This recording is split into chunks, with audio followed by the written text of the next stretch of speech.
আমি তো মনে মধ্যে সমস্যা নাই দিলাম এটা গোসাই থাকে গোসাইলে লাল হয়ে যাবো ওরা বুঝলি তো তোমরা একটু তার কেনাকাটা আছে সব করে হ্যাঁ আর আবার সময় তুই তো হচ্ছিস ও আমাকে কনফিউজ করে ফেলছে দেখছেন ডং করে বলি হ্যাঁ ও আমাকে কেন কনফিউজ করে বলুন তো ওখানে ওখানে একটু বের হতে দেখছেন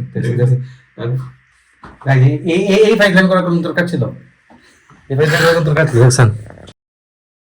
hello everyone, welcome to my new blog. কেমন আছেন সবাই? আই হোপ সবাই ভালো আছেন, আমি ভালো আছি। তো আজকের ব্লগটা অনেক ইন্টারেস্টিং হতে চলছে, আপনারা অবশ্যই ভিডিওটি স্কিপ না করে ভিডিও শেষ অবধি সাথে থাকবেন। গাইস, এই কয়েকদিন থেকে যে পরিমাণ শৈত্যপ্রবাহ পড়েছে, মানে বাইরে বের হওয়া তো যায় না, একদম প্যাকেটিং না ছাড়া। প্যাকেটিং না হয়ে কিন্তু বাইরে গেলে অবস্থা খারাপ হয়ে যাবে, বিশেষ করে নিউমোনিয়া টিউমোনিয়া হয়ে যাবে। কিন্তু সর্দি জ্বর কাশি আমার কয়েকদিন আগেও ছিল, গলা ব্যথা তো এখন পর্যন্ত রয়ে গেছে কিছুটা। তো বাইরের ওয়েদারটা আপনি দেখতে পারতেছেন, রোদ নাই বললেই চলে, রোদ কিছু উঠতেছেই না এই কয়েকদিন থেকে।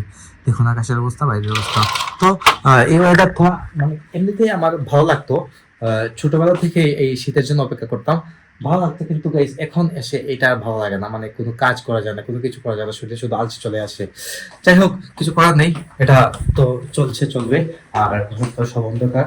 স্বাক্ষর বাইরে নিচে নেই গাইস, স্বাক্ষর নিচে। সবাই লাঞ্চ করতেছে গাইস, আচ্ছা সবাই হয়ে গেছে তো, সবাই লাঞ্চ করতেছেন। আর আমি একটু ব্যস্ত ছিলাম, ব্যস্ত হয়ে কারণে ঠিকঠাক মতো শুটে দিতে পারিনি, ইন্টারভিউ দিতে পারিনি। কই স্বাক্ষর? 500 টাকা তুমি গাইস, স্বাক্ষর 500 গেছে। মায়ের দিকে খাবার সাজিয়েছেন। তো কি দেখো আজকে কি রান্না হয়েছে? আজকে মাটন পোলাও আজকে মাটন রান্না হয়েছে আর পোলাও রান্না হয়েছে। দেখুন, এটা হচ্ছে মাটন, আমাদের ফেভারিট, আর এটা হচ্ছে পোলাও, আর এটা হচ্ছে ডাল। এটা কি ডাল? সানাডাল ও মানে ছোলা চানার ডাল, ছোলা চানার ডাল রান্না হয়েছে, বেগুন ভাজি এগুলা। তো বেগুন ভাজি তো ভালো লাগে এমনিতেই খেতে। তো এগুলাই না আজকে। স্বাক্ষরকে দেওয়ার সময় স্নান করে নিয়েছে নিয়ে সামনা করে বলতে হয় যে ঠান্ডা গাই, স্বাক্ষর কিন্তু ঠান্ডাতে একদম কাঁপতেছে দেখলাম, মানে সব বলতেছে স্নান করবে না। সকালেও গিয়েছিল আবার ইনডোরে খেলতে। ওর তো গাইস কাজে এটা, খেলাধুলা দিয়ে সবসময় ব্যস্ত থাকে যদি ফ্রি থাকে আর কি। তো এখন আসছে বাসায়, এসে আমার সঙ্গে ঢুকছে। যাই হোক, আমি খাওয়া দাওয়া করবো, একটা খিদাও লাগছে। আর ঠান্ডার কারণে গাইস মানে সব কাজ তো জানি করতে মন চায় না। আসলে ঠান্ডার সময় সব থেকে বেশি করতে মন চায় কি জানেন? ঠান্ডার সময় সব থেকে বেশি করতে মন চায় যে লেপ নিয়ে ঘুমিয়ে থাকা, মানে শুয়ে থাকা। এটাই করতে সব থেকে বেশি মন চায়, আর কোনো কাজে মন বসে না। তারপর কাজ কিছু করার নেই, কাজ করতে হচ্ছে, হবে। রেগুলার রুটিন যেটা আছে মানে করতেই হবে। মানে আমার রুটিন যেটা হচ্ছে এটাই, ঘুম থেকে উঠে মানে দূরে দোকানে যেতে হবে, সারাদিন ডিউটি করতে হবে। তারপর মাঝে মধ্যে আপনার সাথে আমি শেয়ার করি, ব্লগ করি, ভিডিও করি, তা আপনাকে দেখাই। তো এটা দিন রেগুলারিটি মেনটেন হচ্ছে না। তো না হওয়ারও গাইস কারণ হলো প্রচন্ড ব্যস্ততা, এটা হচ্ছে বিষয়। যাই হোক, তো কিছু করার নাই, সাপোর্ট করে যাবেন, বেশি বেশি সাপোর্ট করে যাবেন, তাহলে অবশ্যই আমি ট্রাই করবো আবার রেগুলারিটি মেনটেন করার। তাহলে বেশি করে সাপোর্ট করবেন, আপনাদের প্রচুর সাপোর্টের প্রয়োজন। যাই হোক, তো ভিডিও শেষ অব্দি অবশ্যই সাথে থাকবেন guys. This is next day. আর আজকে গাইস ঠান্ডা একদম শরীর জমে যাচ্ছে কিন্তু একদম। এই দেখুন স্বাক্ষর অবস্থা দেখুন, দিনের বেলা জ্যাকেট ট্যাকেট লাগাতে হচ্ছে এখন আমাদের, ঠান্ডা অনেক আর প্রচুর ঠান্ডা কিন্তু, প্রচুর ঠান্ডা। তো আর গতকালকে রাত্রে এমন একটা অবস্থা হয়েছিল, কুয়াশা পড়েছে একদম বৃষ্টির মতো, মানে গুড়ি গুড়ি যেভাবে বৃষ্টি পড়ে সেই ঠিক সেম ভাবে কুয়াশা পড়েছিল। তুষারপাত বলে এটাকে, সত্য প্রবাহ, তুষারপাত ওই টাইপের আর কি বিষয়টা। মানে বরফ ফোড়া বলে তো তুই তো হস তুষারপাত। ও আমাকে কনফিউজ করে ফেলছে দেখছেন। ডং করে বলি হ্যাঁ, ও আমাকে কেন কনফিউজ করে বলুন তো? আচ্ছা যাই হোক, তো মানে এমন ঠান্ডা পড়ছে গাইস, এরকম ঠান্ডা কখনো আমরা দেখি নাই গত কয়েক বছরের মধ্যে। অনেক প্রচুর ঠান্ডা কিন্তু পড়ছে। আর মানে বাইরে তো গাইস বের হওয়া যায় না, বের হলে গাড়ি নিয়ে বের হই আমরা। এখন স্বাক্ষর মধ্যে কোথায় যাবে বলতেছে, বুঝলি ভাইয়া?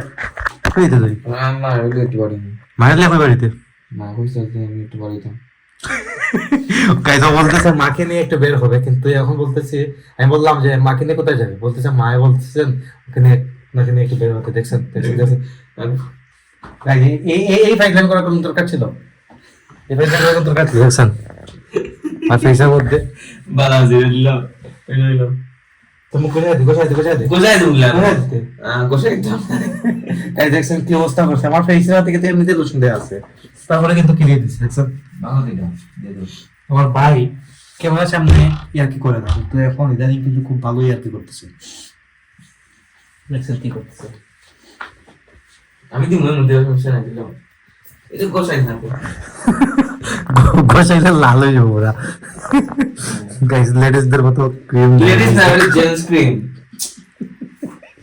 মানে লেডিসদের মতো জেন্টস ক্রিম দেয় লেডিস মতো ক্রিম দাও না আমি লোশন ইউজ করি লোশন কিন্তু লেডিস ইউজ করে না করতে না সানস্ক্রিন তো তুমি না সানস্ক্রিন গাইস এই দেখুন সানস্ক্রিন কিন্তু ওর রুমে দেখুন সানস্ক্রিন ওর রুমে আমি কিন্তু সানস্ক্রিন দেই না তোমার কখনো মুখে দেখো আমার সানস্ক্রিন নাই আছে গাইজ ও কিন্তু খুব মানে সুন্দর হয়ে রেডি হয় সবসময় আর এখানে মিররও আছে অনেক বড় বিশাল আকৃতির একটা যেটা আমরা দুই ভাই একসাথে লাগিয়েছিলাম দুই রুমে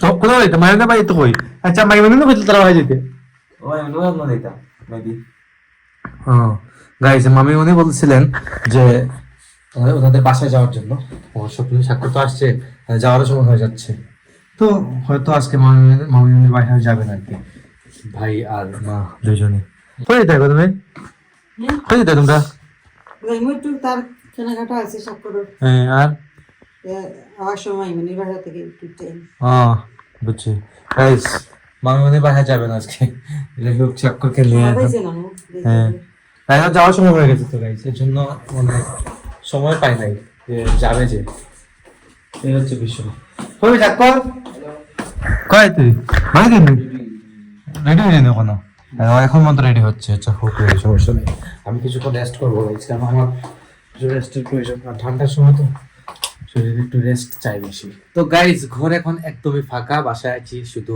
আমি আর রিফান ভাই মা আর ছোট ভাই হচ্ছে মামির বাসায় আছেন আর আমি গিয়েছিলাম একটু শপে গিয়ে আসলাম যদি সন্ধ্যা হয়ে গেছে সন্ধ্যা কফি টফি খেতে হবে তাই বাসায় চলে এলাম এই হোক তো এর ফাঁকে আমি এডিটিংটাও শেষ করে দেবো এডিটিং শেষ করে সকাল 9টায় ভিডিও আপলোড দিয়ে দেবো সকাল 9টায় ভিডিও আসছে ইউটিউবে আর ফেসবুকে কিছুক্ষণ পরে আসতেছে ফার্স্ট ব্লগটা আমি এখানে এন্ড করে দিচ্ছি আপনারা আমাকে ফলো করতে চাইলে আমার ফেসবুক ইনস্টাগ্রাম ফলো করতে পারেন আমার ফেসবুক ইনস্টাগ্রাম লিঙ্ক নিচে ডেসক্রিপশনে পেয়ে যাবেন এন্ড আই হোপ আজকে ভিডিওটি আপনাদের ভালো লেগেছে ভিডিও ভালো লাগলে অবশ্যই লাইক করবেন কমেন্ট করবেন শেয়ার করবেন এবং চ্যানেল নতুন হয়ে থাকলে সাবস্ক্রাইব করে আমাকে সাপোর্ট করবেন তো দেখা হচ্ছে নেক্সট ভিডিওতেই তো দেখুন ভালো থাকুন সুস্থ থাকুন thank you so much for watching